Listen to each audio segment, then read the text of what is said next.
Hmm. Bonjour, bonjour à toutes et tous. Je pense qu'on va pouvoir commencer. Est-ce que vous m'entendez bien? Oui. Ok, super. Eh ben, merci beaucoup d'être parmi nous aujourd'hui pour ce webinaire. Je vois qu'il y en a qui se connectent encore. Voilà.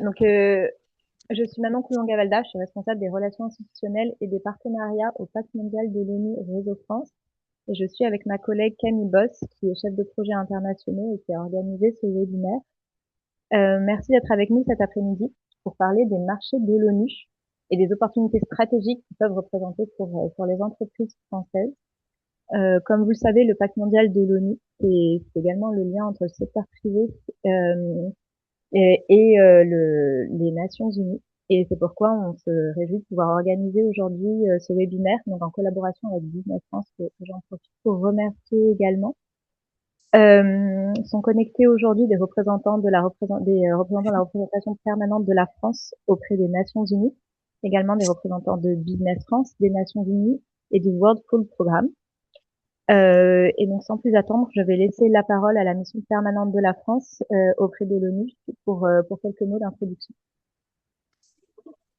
Bonjour à tous, c'est Léonore Perra, je suis la conseillère économique et financière à la représentation permanente de la France auprès de l'ONU. Je suis accompagnée ici de l'équipe du service économique que je vais vous présenter et tout le monde n'apparaît pas à la caméra, mais je vais les laisser se présenter. Tudor Alexis, ici en missionnaire de renfort pendant la 5C. Arthur Ware, conseiller économique adjoint. Wissam Hamoudi, c'est-à-dire à la représentation permanente. Voilà. Merci beaucoup tout d'abord au Pacte mondial Réseau France pour l'organisation de ce webinaire très utile, je l'espère, pour les entreprises françaises, ainsi qu'à Business France pour leur participation et leur organisation de ce webinaire. Nous travaillons de façon très étroite à la mission permanente de la France auprès de l'ONU pour nous assurer que les savoir-faire des entreprises françaises soit le plus connu, le plus valorisé et si possible le plus recruté par les acheteurs de l'ONU. Et on y reviendra, l'ONU est une large galaxie à partir de laquelle de nombreux services, biens peuvent être fournis par les entreprises françaises. Et donc, je vais revenir sur ces points. Je ne sais pas qui fait défiler le diapositive. Voilà, on peut passer à la suivante. Voilà, exactement. Donc peut-être pour vous donner quelques chiffres, pour vous donner envie de considérer ce marché onusien comme un débouché pour vos entreprises, pour vos prospects commerciaux. La première, c'est que c'est un marché qui est large. Hein. On a quasiment 26 milliards, 25,7 milliards de dollars d'achats en 2024 par l'ONU. Alors, qu'est-ce qu'on entend quand on dit l'ONU? Ça peut sembler un peu à la fois flou et assez parfois on imagine que certains domaines d'activité. En fait, on est sur un périmètre d'acheteurs qui est extrêmement large puisqu'il y a 32 organisations acheteuses au sein de l'ONU. Et donc, quand on parle de l'ONU, on entend le secrétariat de l'ONU qui est ici basé à New York et qui fournit essentiellement les opérations de maintien de la paix dont vous avez sûrement entendu parler dans la presse ou vous connaissez, hein, à travers les casques bleus qui sont sur le terrain, qui interviennent dans des situations de conflit pour accompagner et protéger les populations, défendre.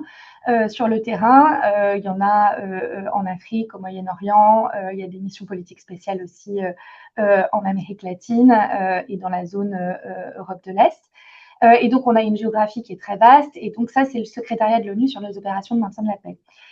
On a également, et c'est là qu'on a ces 32 organisations acheteuses, tout l'ensemble des agences de l'ONU qui sont par exemple le Programme alimentaire mondial, l'UNICEF qui intervient pour les enfants, le Commissariat aux réfugiés, le PNUD qui est l'agence de l'ONU pour le développement, et donc qui là ont une couverture extrêmement large avec des services très divers. J'oubliais l'OMS, l'Organisation mondiale de la santé, qui est très important, on y reviendra parce que le secteur de la santé est un secteur de pointe où les entreprises françaises sont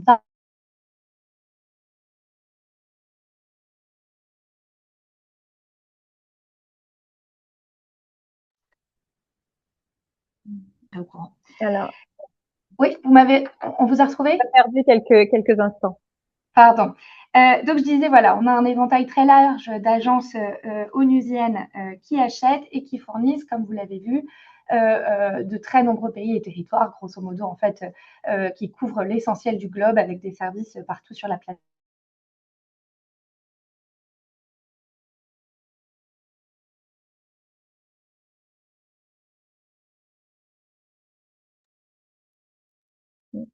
Est-ce que vous nous entendez? Ouais, toutes mes excuses, j'ai été déconnectée. On a peut-être des petits soucis. Vous m'entendez? Oui. Voilà. On vous a Donc, trouvé. je m'excuse, mais voilà, c'était pour dire que l'ONU intervenait sur de très nombreuses géographies avec de multiples acheteurs.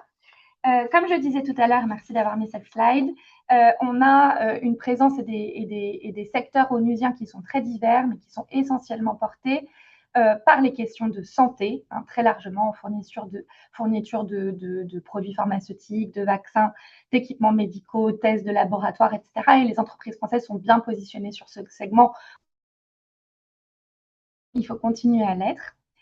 Ensuite, dans le secteur de la construction, de l'ingénierie et des sciences, l'administration.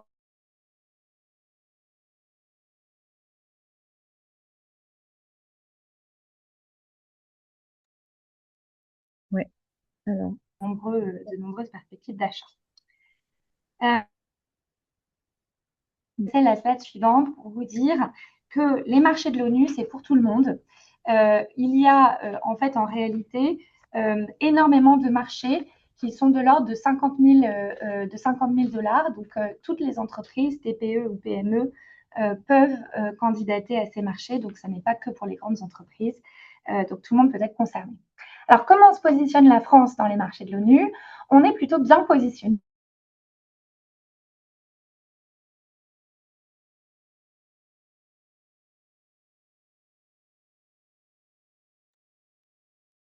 je pense que vous avez été déconnecté à nouveau. 2025, hein, ce sont les plus récents. Et on est donc le 7e fournisseur mondial de l'ONU avec quasiment 3% du marché qui est occupé. Il faut savoir que l'année d'avant, on était 9e fournisseur, donc on est en progression et on espère que cette dynamique va continuer.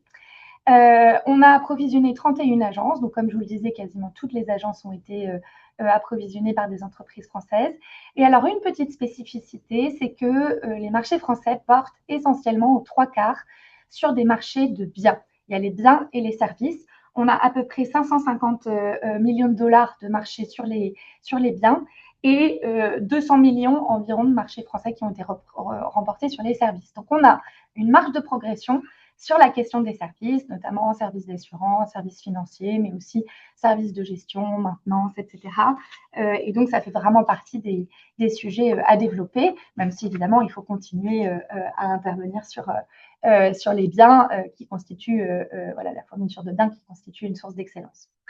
Parmi les principaux acheteurs des entreprises françaises, vous avez l'UNICEF et l'OMS, essentiellement sur les questions de santé, donc fourniture de vaccins, de produits, de médicaments et également sur l'alimentation, sans surprise, puisque ces deux secteurs sont des fleurons des savoir-faire français. Et donc, on a 1800 entreprises françaises qui ont fourni l'ONU en 2024, donc vous le voyez, c'est très large.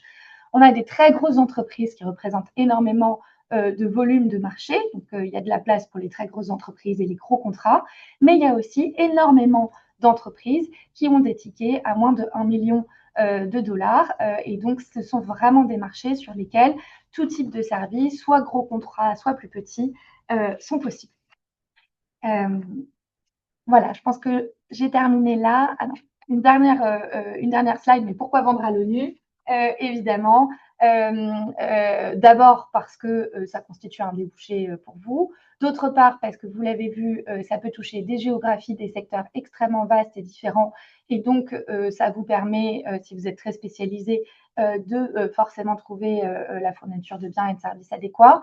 Ensuite, parce que évidemment, si vous êtes connu du système onusien, c'est ensuite plus simple d'y rester, de fiabiliser. Ça constitue une opportunité pour de l'export. C'est un label qui, quand on explique qu'on travaille avec l'ONU, même s'il y a des enjeux de confidentialité, etc., peut quand même être très valorisé et c'est évidemment une référence internationale. Et je conclurai, et ça fera la transition avec l'intervenant suivant, Baptiste d'Anjou, en disant que vous avez sûrement dû entendre parler dans la presse de la réforme de l'ONU qui est actuellement en cours, des difficultés financières qui sont traversées et sur lesquelles, rassurez-vous, l'ONU continuera d'exister et l'ONU continuera d'acheter et justement, ça représente une opportunité pour les entreprises parce qu'en réalité, l'ONU va devoir acheter mieux, probablement grouper ses achats et va toujours chercher le rapport qualité-prix le plus intéressant. Et donc, on a une opportunité côté français pour pouvoir avancer et présenter nos services. Voilà, je m'arrête là. Et sauf si mon équipe veut compléter. Mais voilà, je passe la main à nouveau à Manon et je vous remercie. Merci beaucoup pour cette présentation et ce panorama. Je laisse maintenant la parole, donc comme vous l'avez dit, à Baptiste d'Anjou, qui est responsable de la gestion des programmes et chaînes d'approvisionnement à l'ONU pour sa présentation et pour une présentation également de la réforme ONU 80. Bonjour à tous et bonjour à toutes. Oui, donc je m'appelle Baptiste d'Anjou, je travaille auprès de Madame Anne-Marie Vandenberg, qui est sous-secrétaire générale pour la gestion de la chaîne d'approvisionnement au secrétariat, donc au sein du département d'appui opérationnel. Et donc je vais vous parler de deux choses aujourd'hui. On va effectivement commencer par quelques mots sur l'initiative ONU 80, et puis ensuite on fera un pas en arrière et on repartira sur des choses spécifiques vraiment au secrétariat. Mais on va commencer par un petit point sur ce dont Éléonore vient juste de parler. L'initiative ONU 80 est une initiative spécifique sur les chaînes d'approvisionnement qui est intitulée donc Approche intégrée des chaînes d'approvisionnement des Nations Unies en environnement complexe. Slide suivant, merci. Et donc ce projet, on va le voir, est un levier puissant de rationalisation et d'efficacité pour l'exécution des mandats des Nations Unies et affectera également à plus ou moins long terme les stratégies d'approvisionnement des organisations et donc avec un effet potentiel sur les relations avec les fournisseurs. On n'en est pas là pour le moment. Le but de ma présentation, c'est juste pour l'instant de vous donner un aperçu rapide de l'initiative et de la direction stratégique. Je pense que les impacts concrets, directs, court terme sur les marchés, ce sera sûrement l'objet d'une présentation ultérieure, mais c'est peut-être quand même important de parler tout de suite de la direction. Donc l'initiative ONU 80 elle-même, je pense que certains d'entre vous doivent déjà la connaître au moins dans les grandes lignes. Elle a été lancée en mars 2025 par le secrétaire général pour marquer les 80 ans de l'organisation.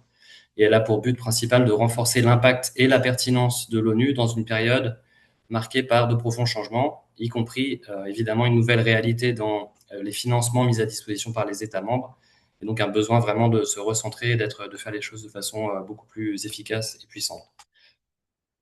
Donc après une période de concertation intense qui s'est déroulée au printemps et à l'été, le plan d'action de l'initiative ONU 80 a été publié le 7 novembre 2025 et il regroupe une sorte de catalogue de propositions à fort impact. Et ces propositions tous les projets ont été donc regroupés et consolidés dans 31, il me semble, 31 ensembles d'actions qu'on appelle Work Package dans le document, et qui sont eux-mêmes répartis dans 3 principaux axes de travail, des work streams. Donc tout ça, je crois que d'ailleurs les documents officiels sont restés en anglais. Mais on va essayer d'utiliser le français autant que possible. Et c'est donc dans ce cadre large que les opérations de chaîne d'approvisionnement ont fait l'objet d'un examen tout particulier. Et de fait, à l'échelle du système des Nations Unies, il a été évalué qu'environ 18 milliards de dollars étaient dépensés chaque année pour les opérations de chaîne d'approvisionnement. Et donc là, on englobe vraiment toute la chaîne, des achats en amont jusqu'à la distribution, y compris au niveau des pays destinataires. Donc, les 18 milliards, c'est toutes les dépenses dans ces opérations de chaîne d'approvisionnement. Et donc, chaque organisation aussi du système opère de façon plus ou moins indépendante les unes des autres, avec parfois pour répondre aux mêmes crises et dans les mêmes pays. Donc, c'était vraiment essentiel de se pencher sur les potentiels de rationalisation, non seulement pour réaliser des économies, mais également pour améliorer la performance et l'efficacité du système dans son ensemble. Voilà, slide suivante, s'il vous plaît. Et je vais pas trop m'attarder sur cette slide, mais je voulais juste quand même signaler à quel endroit étaient mentionnées les initiatives en lien avec la supply chain dans les documents officiels ONU 80. Et en fait, il y a deux work packages distincts. Le premier en rapport avec le nouveau pacte humanitaire, donc le work package numéro 2, et le second qui s'intitule Feuille de route, roadmap pour des services unifiés, qui est dans le work package 14. Et en réalité, donc c'est un peu deux initiatives différentes mais complémentaires. On verra à la fois dans le calendrier et dans les périmètres respectifs. Donc on va voir ça plus dans la slide suivante. Alors, ce que je vais appeler dans cette présentation, vraiment l'initiative ONU 80 sur la chaîne d'approvisionnement, c'est la première des deux. Elle consiste à se concentrer sur des solutions à fort impact et vise à les mettre en place rapidement dans des contextes humanitaires et opérationnels les plus complexes. Cette initiative, donc la première, elle fait l'objet d'un suivi et d'une gouvernance spécifique assez serrée afin de mobiliser les efforts nécessaires dans un temps relativement court. Et elle est menée par les agences humanitaires, les principales agences humanitaires, ainsi que le département d'appui opérationnel du secrétariat dans lequel je travaille. Donc, c'est vraiment un petit groupe d'agences humanitaires et le DAO qui essaie de piloter cette initiative dans des délais assez courts et sur des environnements d'urgence humanitaire ou des environnements complexes. Dans un deuxième temps, la coordination des chaînes d'approvisionnement entre les différentes organisations du système, elle a vocation à s'étendre, à la fois en termes de participation, du nombre d'agences qui participent, d'étendue géographique et aussi d'activités qui peuvent être mises en commun. Donc vraiment en explorant toute la chaîne de l'amont à l'aval, toutes les activités possibles. Et donc ça, c'est le second projet présenté sous le Work Package 14. Et il est prévu qu'ils prennent pour point de départ l'architecture et les résultats qui ont été atteints avec la première initiative de ONU 80. Qui servira de preuve de concept. Donc cette deuxième initiative, elle est pilotée par une instance qui existe déjà, qui s'appelle le HLCM, ou le High Level Committee on Management, qui a un network, chaîne d'approvisionnement, supply chain network. Donc c'est un temps un peu plus long, mais les deux initiatives se complètent et se nourrissent l'une et l'autre. Slide suivante, s'il vous plaît. Donc là, j'ai juste développé un tout petit peu le modèle qui est donc en cours pour la première initiative ONU 80. Le modèle a été développé au départ par UNICEF, le PAM et le DAO. Encore une fois, il est destiné aux environnements humanitaires et complexes. La participation est volontaire, ça c'est important, ça veut dire qu'il n'y a aucune, c'est valable pour l'autre aussi d'ailleurs, mais il n'y a aucune obligation pour les agences de participer à tout ou partie du projet. On peut d'ailleurs participer à une partie, mais pas à tout. L'un des principes importants lors de la mise en commun des fonctions de supply chain est aussi que le leadership est déterminé par l'expertise et les capacités démontrées au sein des différentes agences. Ça veut dire ça qu'il ne s'agit pas de réinventer des choses nouvelles, mais de construire autour de forces existantes dans les différentes organisations. Donc, si une organisation est très très forte pour passer des achats dans un certain domaine de services ou de biens, ce sera naturellement cette agence-là qui va proposer d'être le lead et de fournir ses services aux autres agences. De la même façon, en termes de transport, etc., les agences qui ont une expertise démontrée prennent le lead. Un des autres principes de base, c'est le principe du recouvrement des coûts de manière transparente entre les organisations participantes. Et enfin, il y a des instances donc, de pilotage et de coordination entre les agences à l'échelle mondiale. Les trois volets donc, qui sont juste affichés sur la droite de l'écran sont la coordination des approvisionnements en amont de la chaîne. Ensuite, l'optimisation, toujours en amont, l'optimisation de la logistique internationale, donc des fournisseurs jusqu'au pays de destination. Et enfin, en aval, l'harmonisation de la logistique dans les pays de destination, au sein des pays, qui est un chantier assez complexe. Donc, on va passer à peut-être la dernière slide. Voilà, donc les trois volets ici sont détaillés un tout petit peu plus. Donc, dans le premier volet, coordination des approvisionnements, on a des spécialistes des différentes agences qui sont en train de travailler à des cadres d'approvisionnement optimisés dans deux groupes d'articles, en fait, les articles de secours essentiels pour les contextes d'urgence humanitaire. Donc ça regroupe comme les tentes, des structures d'abri, des biens de première nécessité. Et le deuxième groupe, c'est les articles d'appui opérationnel qui sont plutôt les articles dont ont besoin les personnels des agences sur le terrain. C'est une trentaine d'articles assez standards. Et donc, dans ces deux groupes, les spécialistes examinent les possibilités d'accès à des stocks existants parfois, ou à des marchés, des fournisseurs que les agences ont déjà, avec lesquels les agences ont déjà passé des contrats et qui offrent les meilleures conditions aux bénéficiaires. Donc le principe est la coopération entre les organisations, y compris en termes d'accès au marché en amont. Le second volet, donc optimisation de la logistique internationale, il concerne la mise en commun des capacités de transport international et d'entreposage stratégiques ou régionaux qui sont déjà en place au sein des différentes organisations, avec des complémentarités très nettes et donc des forces et des faiblesses qui se complètent bien, et une coordination renforcée qui permet d'offrir aux agences participantes les meilleures solutions adaptées à leurs besoins de transport ou de stockage au cas par cas. C'est vraiment ça le but. Et enfin, l'harmonisation de la logistique dans les pays. Là, ça concerne les process d'importation, de douane, d'entreposage local, la gestion des stocks, le transport local, les véhicules.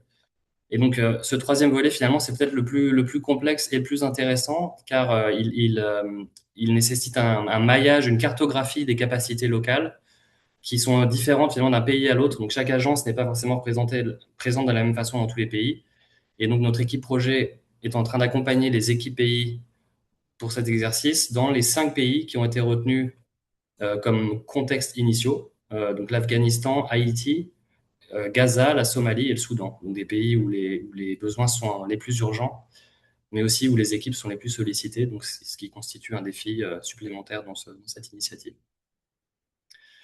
Voilà, je vais m'arrêter ici en ce qui concerne ONU 80. Je me rends compte que c'est peut-être un petit peu encore abstrait à ce stade et le projet est encore à ses débuts. Mais gardez juste en tête que, notamment en ce qui concerne les fournisseurs et les partenaires, l'objectif est de pouvoir passer des marchés de façon moins fragmentée entre les différentes agences, plus coordonnées, plus stratégiques, avoir peut-être des accords cadres plus souples qui peuvent être utiles à toutes les agences et qui peuvent servir à un nombre de clients plus important au final.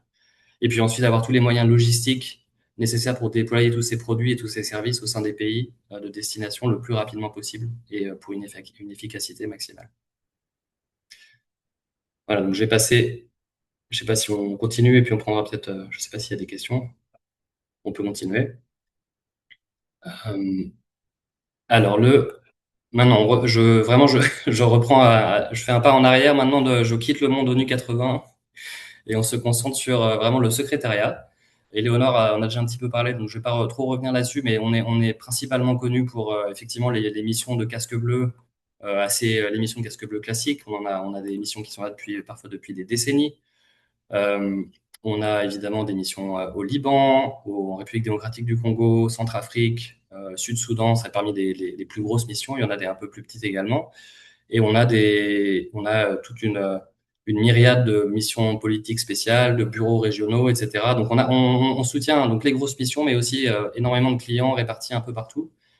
On a aussi le secrétariat est mandaté par le Conseil de sécurité également pour apporter un appui logistique à des interventions menées par d'autres organisations dans certains cas. Donc c'est le cas par exemple avec un bureau d'appui en Somalie qui soutient une mission de l'Union africaine. Et c'est le cas également depuis peu en Haïti, où on vient de créer un bureau d'appui qui apporte un soutien logistique à la force de répression des gangs, qui est composé de contingents de plusieurs pays volontaires contributeurs. Donc c'est des modèles un petit peu hybrides qui ont peut-être vocation à se développer un peu plus à l'avenir. On va passer aux slides suivantes. Je passe rapidement là-dessus. Vous savez que le siège est à New York. Donc, le bureau dans lequel je travaille, il est à New York, mais avec une présence également dans différentes antennes, notamment à Brindisi en Italie et aussi à Entebbe en Ouganda. Les bureaux hors siège, les commissions économiques dans chaque continent. Et puis après, je crois que la slide suivante, c'est une carte qui juste donne un aperçu de toutes les présences un peu terrain qu'on a évoqué rapidement. Et donc, effectivement, Haïti est le dernier petit point qui vient de se mettre sur la carte. Même si on avait déjà un petit bureau, mais là, c'est vraiment un bureau d'appui plus important avec beaucoup de personnel déployé. Les défis en matière d'approvisionnement, je pense que j'ai pas besoin de tous les élaborer, j'ai pas l'intention non plus de faire peur aux gens, mais c'est clair que c'est pas des théâtres très faciles. on combine un nombre de facteurs compliqués en termes d'infrastructures, de sécurité également, malheureusement, parfois des risques sanitaires. On travaille très souvent dans l'urgence, donc ça peut être un environnement stressant, mais donc c'est quelque chose à savoir gérer. On subit souvent directement les impacts de l'environnement économique mondial. On s'est aperçu, par exemple, dans les dernières semaines, les derniers mois, que les pays où on travaille sont tout de suite affectés par les problèmes de supply chain dans dans le Golfe, en termes d'approvisionnement de carburant, mais pas seulement. On a eu pas mal de petits soucis dernièrement. Et puis, on a parfois donc les fournisseurs doivent parfois gérer des processus administratifs un peu compliqués avec les pays hôtes. Donc, c'est des choses qu'il faut savoir naviguer, sur lesquelles on travaille main dans la main avec les fournisseurs. Le volume d'achat du secrétariat.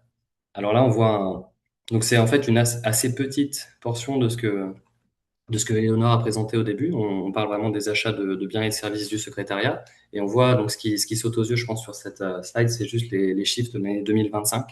Donc le volume se situait plutôt autour de 3 milliards par an, un petit peu moins que ça en 2024. Et là, on est passé à peine 2 milliards en 2025. Donc ça fait quand même une baisse très importante qui est évidemment liée au contexte de financement que tout le monde connaît. Slide suivante. Donc là, on a juste les principales catégories d'achat, les postes principaux. Là, c'est encore des statistiques 2024. Malheureusement, j'ai pas pu mettre à jour cette slide. Mais donc, vous voyez des choses assez classiques. Je pense que ce qui caractérise, donc on a le transport aérien, les technologies de l'information, de la communication, alimentation, restauration, carburant, bâtiment, construction, ingénierie, logistique. En fait, tout ça, c'est un portefeuille assez vaste de biens et de services dont on a besoin pour monter et pour faire tourner des bases, des camps, beaucoup de présence terrain. Donc, je pense que c'est ce qui nous caractérise par rapport à pas mal d'agences qui se spécialisent souvent dans des achats ciblés. Nous, on est assez polyvalent et on offre un éventail d'opportunités, je pense, pour des compagnies de différentes tailles. Et donc, ça peut être intéressant à étudier pour les fournisseurs, je pense. Alors, là, c'est le volume des achats auprès des fournisseurs français. Je n'ai pas vraiment été capable d'expliquer la baisse de 2023 à 2024. Ça peut être juste aussi conjoncturel. Parfois, il suffit qu'une grosse compagnie perde un appel d'offres, perde un gros contrat, et ça peut présenter ce genre de statistiques.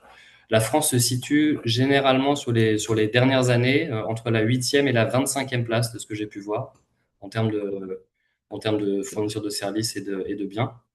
Donc en 2025, elle est au 16e rang et elle fournit, les fournisseurs français sont à environ 1% du volume total d'achat et de biens. Donc, comme on disait au début, là, pour le coup, je pense qu'il y a possibilité de, de progresser et de faire plus. Les vendeurs, les principaux fournisseurs français, on a quand même des fournisseurs assez forts en termes notamment les denrées alimentaires dans l'émission. On a un fournisseur spécialisé qui nous aide beaucoup là-dessus. Les services logistiques, on a pas mal de compagnies françaises, les véhicules, et puis différents types de services, y compris aéronautique, aérospatiale, ingénierie. Donc, pas mal de choses différentes, mais je pense un potentiel pour faire plus. Slide suivante. Donc, je veux pas passer trop de temps. Je vais quand même pas dire un mot là-dessus. C'était une des directions stratégiques du secrétariat qui a suivi la réforme de 2019, la réorganisation en 2019, où on a mis en place justement le bureau de gestion de la chaîne d'approvisionnement. Avant, on avait des acheteurs dans un département et puis après des gens qui exprimaient des besoins qui étaient répartis dans différents autres départements. On a créé en 2019-2020 un bureau spécialisé gestion de la chaîne d'approvisionnement de bout en bout. Et donc maintenant, disons, d'être dans une posture un peu réactive où on reçoit des besoins de clients qui nous disent, j'ai besoin de tel produit ou tel service, et où on lance un appel d'offres, on a une gestion plus proactive par catégorie. Donc, on a identifié une quinzaine de catégories les plus essentielles, qui sont les besoins vraiment les plus critiques pour les clients. Sur ces 15 catégories environ, on a des équipes spécialisées qui identifient en amont, qui planifient, qui engagent le marché de façon stratégique.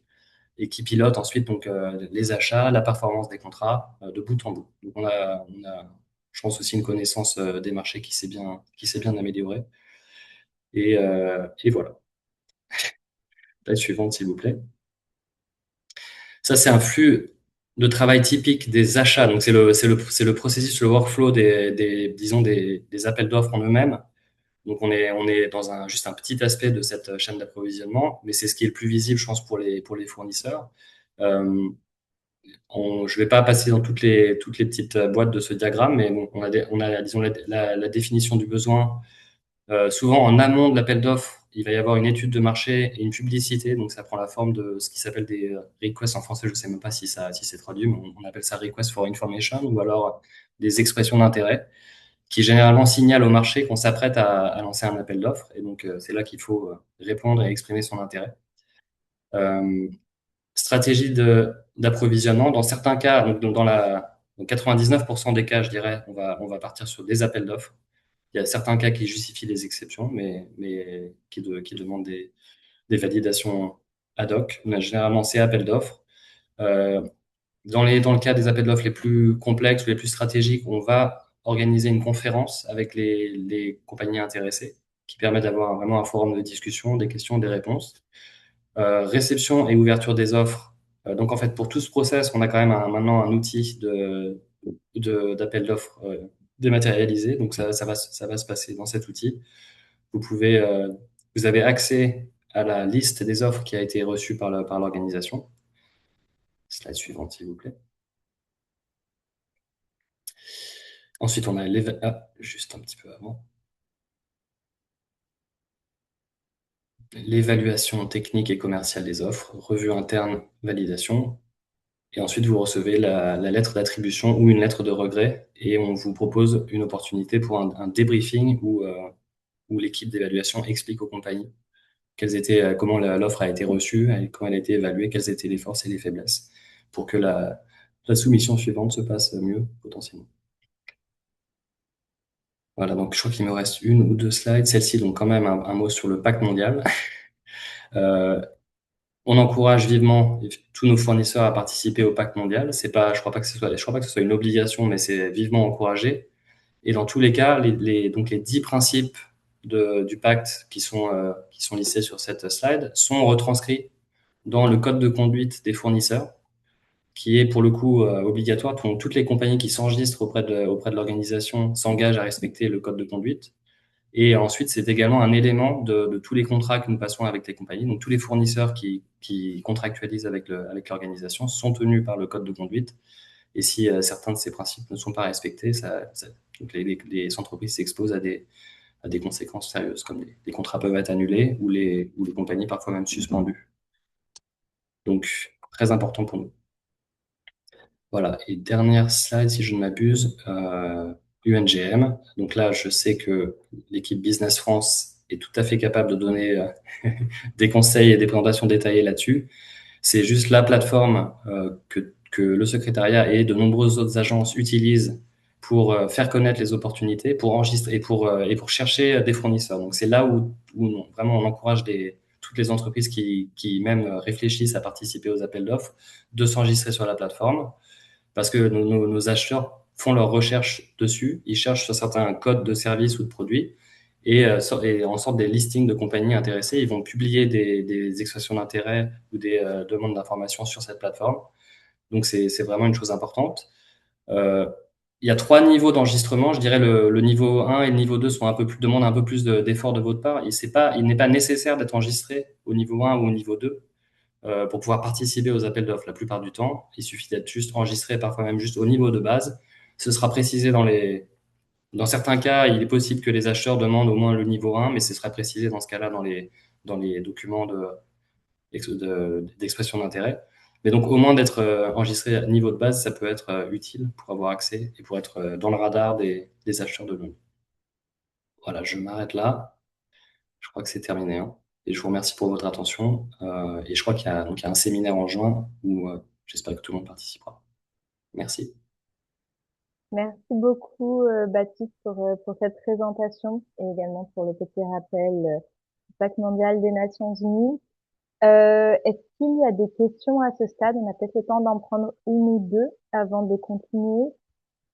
Alors, je sais pas si je vois, on peut voir si quelqu'un lève la main ou si vous voulez directement prendre la parole. Alors à ce stade, je ne vois pas de questions dans le chat ou dans la boîte de questions-réponses. Ok, très bien.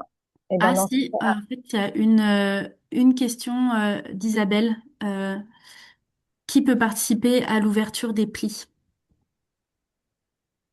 Alors, dans la plupart des cas, maintenant, c'est fait de façon électronique, virtuelle. Donc, on a la plateforme, je crois que c'est Ariba qui est utilisée. C'est les compagnies qui participent à l'appel d'offres qui soumettent, donc les compagnies qui soumettent une offre ont accès à la liste des autres compagnies qui ont participé. Euh, il y a une cérémonie d'ouverture virtuelle et à ma connaissance, c'est ouvert uniquement aux compagnies qui ont participé à l'appel d'offres. Euh, j'ai oublié de préciser quelque chose, c'est qu'on n'est pas, on est, on n'effectue pas les achats pour l'intégralité du secrétariat évidemment depuis New York, depuis le bureau de la chaîne d'approvisionnement. Et donc, après chaque bureau, chaque mission de maintien de la paix a sa propre équipe achat. Et donc, les procédures peuvent varier d'un endroit à l'autre. Les grands principes sont les mêmes, mais effectivement, la façon dont ils organisent l'ouverture des offres peut être différente pour les achats locaux. Mais c'est normalement quelque chose que les équipes préciseront localement. Les achats les plus stratégiques sont menés par la division des achats à New York. Et donc là, on utilise la plateforme dont j'ai parlé.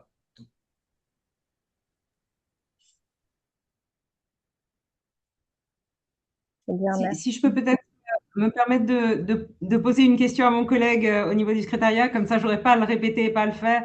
Peut-être, Baptiste, est-ce que tu pourrais ajouter quelque chose sur le vetting? Parce que c'est juste un point que tu n'as pas abordé dans le processus d'achat. Comme ça, je n'aurais pas à le faire moi quand ça arrive à mon tour.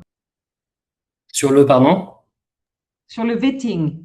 Ah, sur le vetting. Euh, Tu veux dire En termes, l'enregistrement? en termes de sanctions, etc. Ah oui, donc dans l'enregistrement des compagnies, effectivement, on vérifie que les compagnies qui veulent participer ne sont pas listées sur des listes de sanctions de l'Assemblée générale ou du Conseil de sécurité.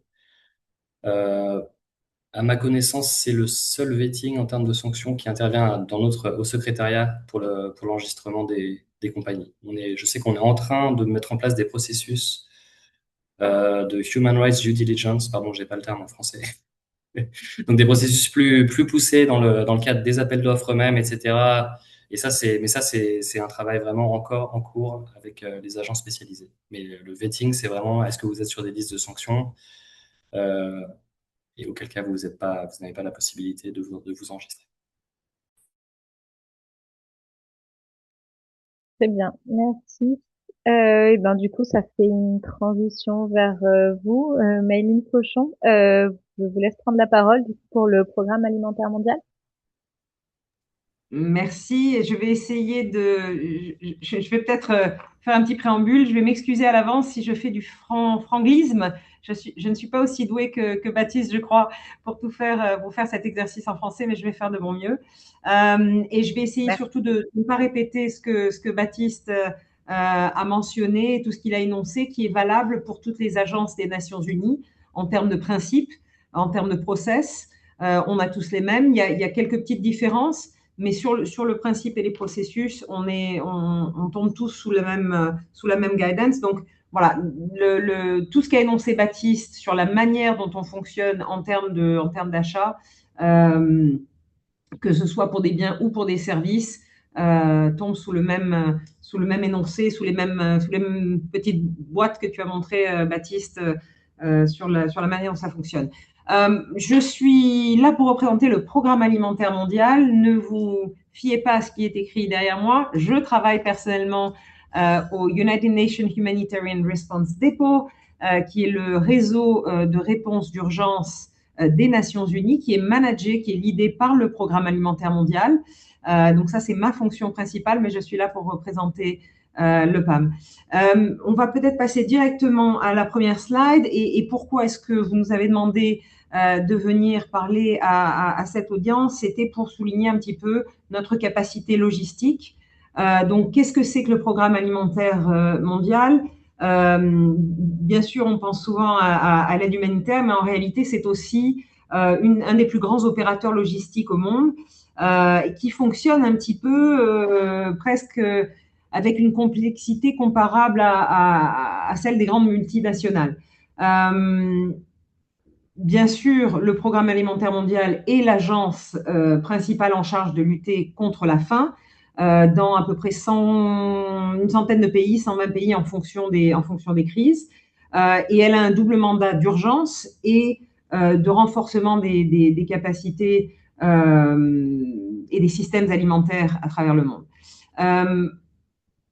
Pourquoi est-ce qu'on voulait un petit peu faire ce highlight sur la supply chain? C'est parce que de par les quantités de nourriture que nous transportons, sur un plan logistique, nous sommes devenus la plus grosse agence humanitaire au monde et de fait, nous opérons avec un certain nombre de moyens, que ce soit en utilisant le secteur privé ou que ce soit par nos propres moyens. Le Programme alimentaire mondial, entre autres, opère sa propre Air Agency, sa propre agence aérienne, si vous voulez, pour acheminer tous les humanitaires à travers le monde dans les endroits où le secteur privé ne va pas, mais où la présence des humanitaires est nécessaire. Donc, ça nécessite l'organisation et la gestion de toute une… Si vous pouvez revenir au slide d'avant, toute une organisation par rapport aux avions que l'on a, que nous ne possédons pas, mais que nous contractons. Pareil pour le nombre de camions, une partie qui sont à nous et une partie que nous contractons au secteur privé. Nous avons de fait des workshops à travers le monde pour pouvoir manager, gérer à la fois nos véhicules légers, nos camions, nos véhicules blindés. Nous gérons bien entendu tous les stocks que nous acheminons à travers le monde dans presque 400 entrepôts. Et puis aussi, nous travaillons avec le secteur maritime, que ce soit à la fois pour du liner, du container, ou alors pour des charters entiers de bateaux sur des destinations généralement un peu problématiques ou quand on a des très très grosses cargaisons, on peut à ce moment-là contracter un bateau entier pour acheminer de la nourriture. Qu'est-ce que ça nous permet de faire? Ça nous permet d'avoir une agilité en termes de réponse d'urgence, de pouvoir changer de destination, si vous voulez, de la nourriture, des milliers de tonnes de nourriture qui sont sur les océans et de les acheminer à un autre endroit en fonction des crises humanitaires qu'on rencontre. Donc ça, c'était un petit peu l'overview en termes de supply chain. Parce que nous faisons tout ça pour la lutte contre la faim et pour l'aide alimentaire, le système des Nations Unies, et Baptiste y a fait référence avec le UNAID, bien sûr, mais pour nous, c'est pas nouveau. C'est quelque chose déjà qu'on fait depuis plus de 25 ans. Le PAM a été nommé chef de file, on va dire, pour la coordination d'un certain nombre de choses sur le plan logistique pour les humanitaires. Ça veut dire quoi? Les avions dont je parlais, donc le UNHAS, United Nations Humanitarian Air Service, c'est un service qui est géré par le PAM, mais qui est pour toutes les Nations Unies. Le cluster logistique, le cluster télécommunications, dont le programme alimentaire est le chef de file de par sa valeur ajoutée en termes de logistique et télécommunications d'urgence. Aussi le UNHRD, donc le réseau de réponse d'urgence. Nous avons 5 entrepôts à travers le monde où nous stockons les équipements nécessaires pour la réponse d'urgence d'environ d'une centaine de partenaires internationaux, que ce soit des ONG, des gouvernements, des donateurs. la France qui va venir nous rejoindre très bientôt aussi avec des stocks du gouvernement français, notamment à Dubaï où je suis basée. Mais nous avons aussi tous les stocks de réponse d'urgence de l'Union européenne, par exemple, ou du gouvernement irlandais. Le gouvernement américain aussi a stocké une partie de sa réponse d'urgence avec nous. Et cela, ça nous permet, et donc pour revenir au UNAT ou le travailler ensemble, à mettre ensemble nos capacités et être capable de répondre ensemble, de mutualiser un petit peu les besoins que nous avons, notamment envoyer des vols ensemble pour réduire les coûts de chacune des agences. Donc, le UNAT système n'est pas quelque chose de nouveau, c'est quelque chose qu'on veut faire de façon plus grande et plus complète avec tout le monde, mais c'est quelque chose qui existe déjà, et notamment au niveau du PAM. On peut passer au slide d'après si vous voulez, et je pense que d'ailleurs on peut passer presque à travers. C'est un petit peu le processus de planning de supply chain, et encore une fois, il est assez similaire à ce qu'aurait une multinationale en termes de gestion de sa supply chain. Donc, juste quelques chiffres que vous voyez sur le slide. Overall, sur la totalité, le programme alimentaire mondial représente à peu près 10%, 10-12% en fonction des années du budget total des achats des Nations Unies. Quand on met bout à bout la nourriture, la valeur de la nourriture qui est achetée, la valeur de ce qu'on appelle les goods and services, donc à la fois les équipements de réponse d'urgence, les biens et les services non logistiques, et en plus de ça, le transport logistique, enfin le transport et la logistique et l'entreposage. Si on met tout ça bout à bout, on est à peu près à 2,5 milliards, 2,7 milliards, en tout cas sur l'année dernière, un petit peu plus sur les années précédentes. Il y a eu un déclin, oui Baptiste, il y a eu un déclin effectivement au fur et à mesure des dernières années, puisqu'il y a eu un déclin aussi au niveau des financements qui ont été mis à disposition des organisations humanitaires. Donc, en termes d'achat de nourriture et de ce que nous distribuons, et ça, c'est ce qu'on appelle le in-kind, l'aide en nature. Mais depuis des années, le PAM a aussi été chef de file avec d'autres agences humanitaires de ce qu'on appelle les cash and voucher, donc de la possibilité de donner du cash aux bénéficiaires qui ont besoin d'assistance, tout en mettant derrière une chaîne d'approvisionnement dans le pays, ou s'assurant que la chaîne d'approvisionnement dans le pays fonctionne, ou bien en supportant les marchés pour que les gens puissent acheter avec de l'argent en toute dignité ce dont ils ont besoin, plutôt que de leur donner des rations alimentaires. Vous avez tous vu, je suis sûre, des distributions d'aide alimentaire. C'est dans les situations les plus critiques. Dans d'autres situations, on préfère donner la possibilité aux gens d'aller avec des vouchers ou avec du cash qui leur est mis à disposition, une carte ou autre, de pouvoir aller et se fournir de ce dont ils ont besoin avec leurs priorités. Vous voyez les chiffres en termes de tonnage, donc encore une fois des chiffres assez importants. En même temps, il est important de noter que, indépendamment de la nourriture, donc tout ce que nous faisons pour le reste des autres agences des Nations Unies, ou pour les ONG, ou pour les gouvernements, c'est aussi quelque chose qui nous permet d'avoir, et j'ai mentionné les camions, mais aussi les véhicules à travers le monde, la flotte de véhicules. Donc, bien sûr, le secrétariat, je pense, est le plus gros avec nous, avoir la flotte de véhicules que nous avons à travers le monde, et puis les véhicules blindés aussi, qui sont absolument indispensables pour la sécurisation des personnels dans les contextes les plus dangereux. Donc, tout ça pour dire que ce sont des gros volumes, et ce sont des achats qui se font principalement, et depuis des années, le PAM a vraiment donné cette importance, principalement sur les marchés locaux et régionaux.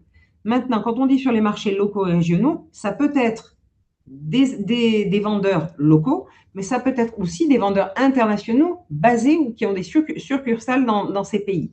Et je pense que c'est important de le préciser, notamment pour toutes les grosses entreprises françaises qui ont des succursales dans les pays. Et comme l'a dit Baptiste, à la fois nous avons des achats qui sont faits centralement au niveau du headquarters, mais nous avons aussi des achats qui sont effectués par chacun des pays dans lesquels les opérations ont lieu, ou comme dans mon cas pour les dépôts de réponse d'urgence. Dans mon cas, je suis à Dubaï, donc mon marché est sur Dubaï et la région, le Middle East et l'Afrique de l'Est. Donc, la possibilité d'acheter dans tous ces secteurs et donc d'avoir des interlocuteurs localement qui peuvent être des interlocuteurs de compagnies internationales, de compagnies françaises dans ce cas-là, dans le pays. Ici, je travaille beaucoup avec certaines des entreprises françaises du transport, notamment.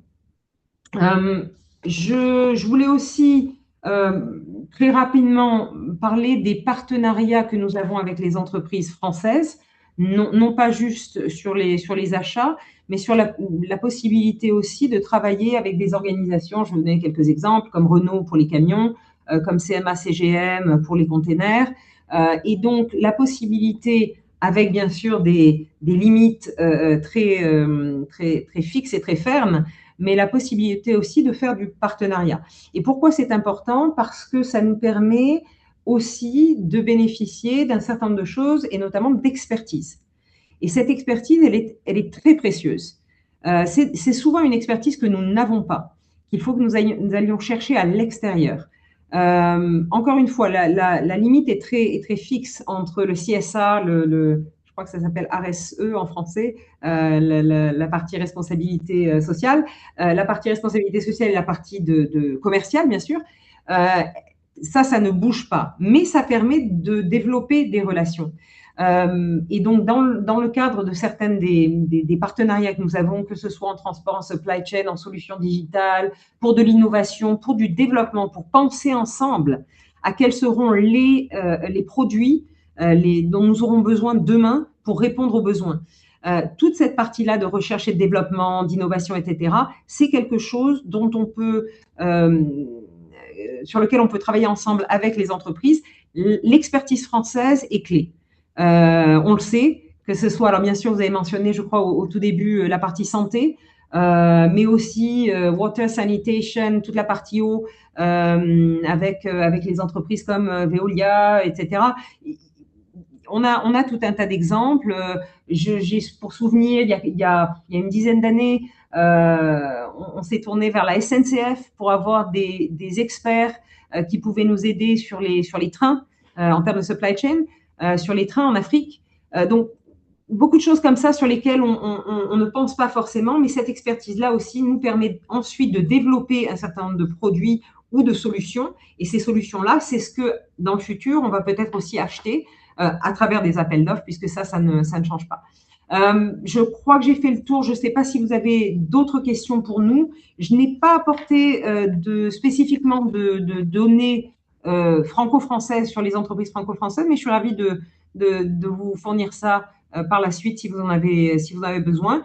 Le dernier point que je voulais mentionner, et je pense que c'est important, on a tous, en termes, enfin, nous les humanitaires, on a un objectif 2030 qui est pour nous la fin zéro dans le monde.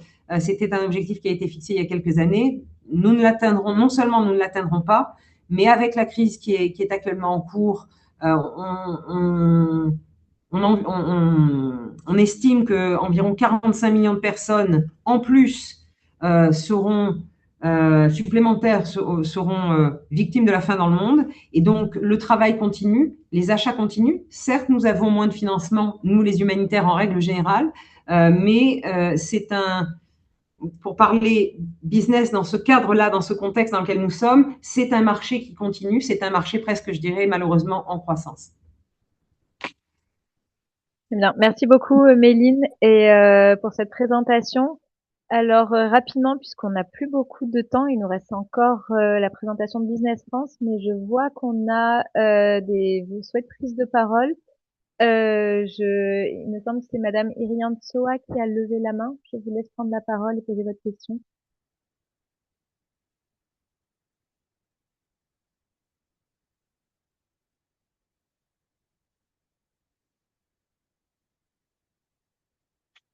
Je pense qu'il y a quelqu'un qui lève la main, Madame Razafi Manana.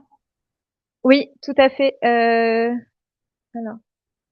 Oui, donc on a autorisé Madame à activer son micro si elle le souhaite, si vous souhaitez poser votre question. Ah, la main était baissée. Je vois une question de Julien Benoît. Je peux y répondre. Est-ce que ces montants Oui, intègrent des donations en in-kind? Non. Là, c'est simplement les achats. Ce que vous avez vu sur les slides, c'est simplement les achats.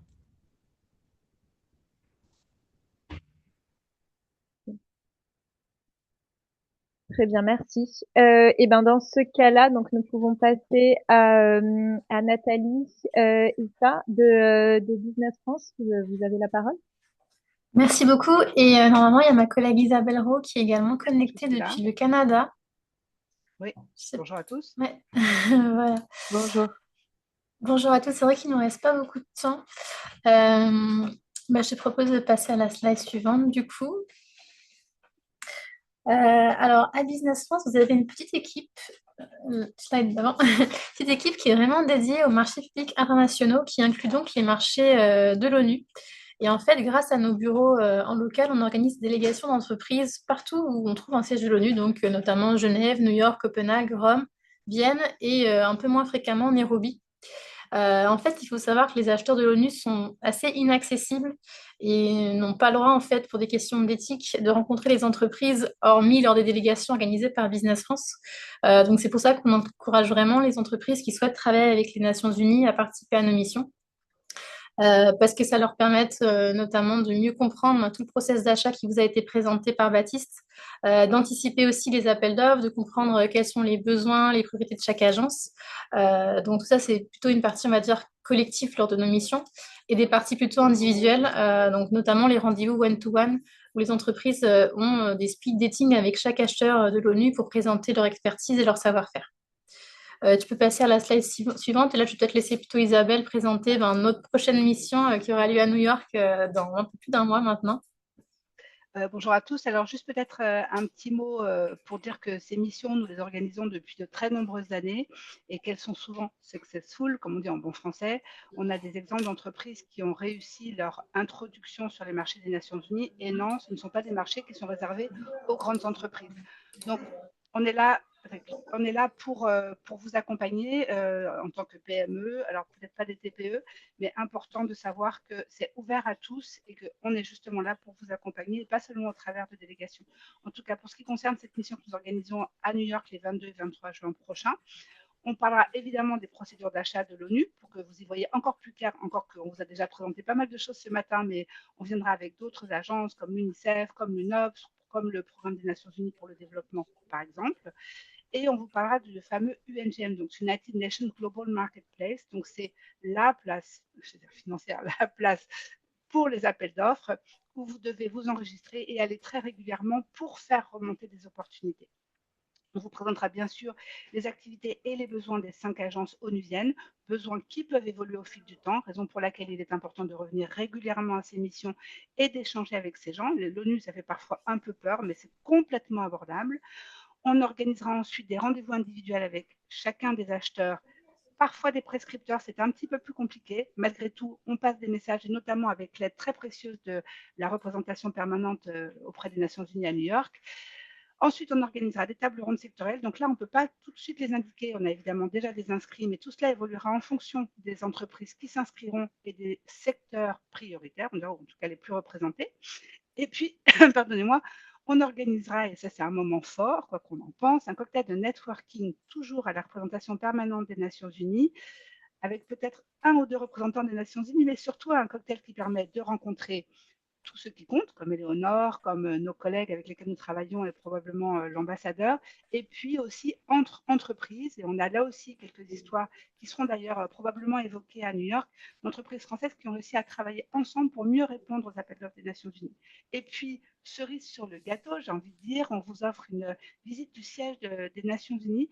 Très intéressant aussi de voir comment ça fonctionne et de voir un peu comment tout ça est organisé aujourd'hui. Donc, on vous invite évidemment, on vous encourage très fortement à venir. C'est quelque chose qui nous tient beaucoup à cœur. Il y a Faïs El Mamoun qui travaille avec nous sur l'opération Olympe, Marie, Nathalie et moi-même, alors qu'on ne voit pas tout le monde en ligne aujourd'hui, mais on travaille activement pour que vous puissiez bien connaître tout ce qui s'organise sur place et que vous répondiez au mieux et qu'on puisse vous suivre dans la durée parce que ça ne s'arrête évidemment pas au moment où vous êtes dans la délégation. Nathalie depuis Paris, nous depuis New York et l'Amérique du Nord en général sommes là pour vous aider dans la durée et faire que la France va remonter un peu les niveaux parce qu'on aimerait remonter à la 7e place ou la première un jour peut-être. Si tu peux passer à la slide suivante. Voilà, juste pour conclure, deux outils qu'on vous propose aussi en plus des délégations. On a un outil qui s'appelle ProAO, qui est en fait une base de sourcing d'appels d'offres où vous rentrez vos mots-clés, vos pays cibles, et tous les soirs, vous recevez un push mail avec les appels d'offres dans lesquels apparaissent vos mots-clés. Donc, parmi tous les sites sourcés, il y a aussi tous les sites des Nations Unies. Il faut savoir que l'UNGM propose aussi cette option-là. Vous avez pour 250 $, je crois, le moyen d'avoir un système d'alerte lié à votre compte. Mais bon, là, vous avez, en plus des Nations Unies, beaucoup d'autres bailleurs de fonds et banques de développement, agences européennes, etc. La dernière ressource, c'est un livre blanc qui est mis à jour tous les 2 ans. Donc, la prochaine mise à jour, ce sera cet été. Et là, vous trouvez pas mal d'informations sur tous les process d'achat, beaucoup de conseils pour comment essayer de remporter des appels d'offres, comment accéder au marché de l'ONU, et des fiches agence par agence avec pas mal de statistiques aussi sur qui achète quoi à qui, etc. Donc, je crois que c'est tout pour nous. C'est bien. Merci beaucoup, Isabelle et Nathalie, pour ces éléments de présentation et pour le rappel, en effet, de cette mission au mois de juin. Est-ce qu'il y a des questions parmi les participants? Alors, j'ai vu une question sur la fréquence et le lieu des business meetings. Alors, en fait, on en organise 2 par an en général, mais c'est rarement à Paris. C'est quand même plutôt sur le terrain, entre guillemets, au siège des agences.